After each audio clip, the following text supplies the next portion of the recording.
রমজানে মাঝে মাঝে তারাবির নামাজ ছুটে যায়।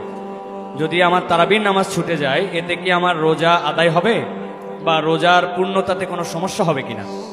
ভাইরা আমার, রমজান মাসে তারাবির নামাজ না পড়লে আমরা অনেকে মনে করি যে তার রোজাতে বোধহয় অসুবিধা হবে।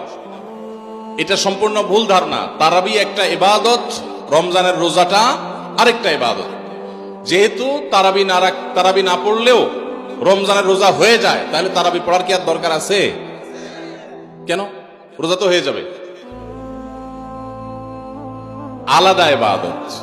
রোজা রাখা একটা ইবাদত, তারাবি পড়াটা আরেকটা ইবাদত। নবী করিম সাল্লাল্লাহু আলাইহি ওয়াসাল্লাম একই হাদিসে দুটি কথা বলেছেন, মান কামা রমাদানা ঈমানান ওয়া ইহতিসাবান গুফিরা লাহু মা তাকাদ্দামা মিন যামবি। একই হাদিসে বলেছেন, মান সামা রমাদানা ঈমানান ওয়া ইহতিসাবান গুফিরা লাহু মা তাকাদ্দামা মিন যামবি।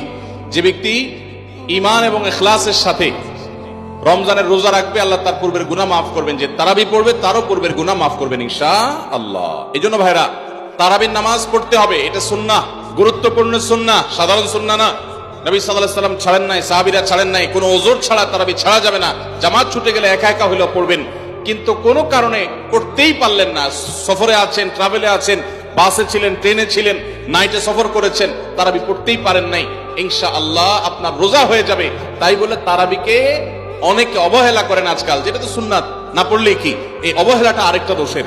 তাহলে আমাদের মধ্যে দুইটাই সীমা লঙ্ঘন। কেউ মনে করেন তারাবি না পড়লে রোজাই হবে না, এটা হলো বাড়াবাড়ি। আবার অনেকে মনে করেন তারাবি না পড়লেই বাকি, এটা হলো ছাড়াছাড়ি। এই বাড়াবাড়ি এবং ছাড়াছাড়ির মধ্যে আমাদের থাকতে হবে। আল্লাহ আমাদের তৌফিক দান করুন।